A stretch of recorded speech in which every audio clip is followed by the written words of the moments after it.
ana tilim, benim tilim, benim çokrağım, benim gülüm, benim ilim, benim bayrağım, benim dalım, benim sırrım, ana dilim, benim közüm, benim tamrım, ana dilim.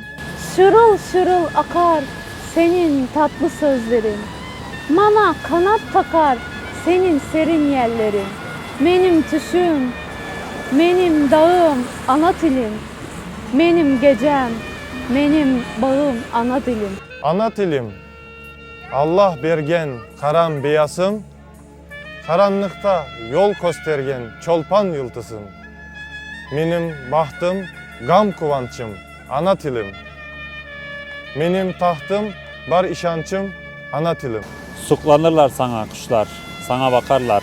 Sıklanırlar bana kuşlar, bana bakarlar. Meleklerge layık telim, ana telim. Devletlerge layık telim, ana telim.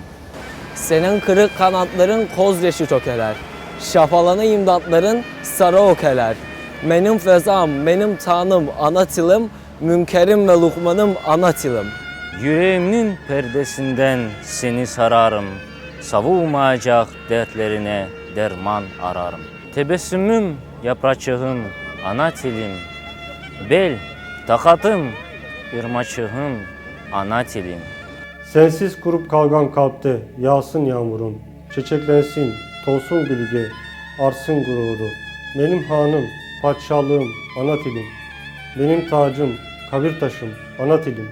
Sen ulusun, gelmesek de seni taptatmam. Olur olmaz kişilerge seni talatmam. Sahra çölüm, zemzem suğum, ana tilim. Yüce köküm, teren kuyum, ana tilim. Ağlama sen ana tilim, öksüz değilsin. Sen değil de sana tilim başlara gilsin. Benim duam, benim avam ana tilim. Benim babam, benim anam ana tilim.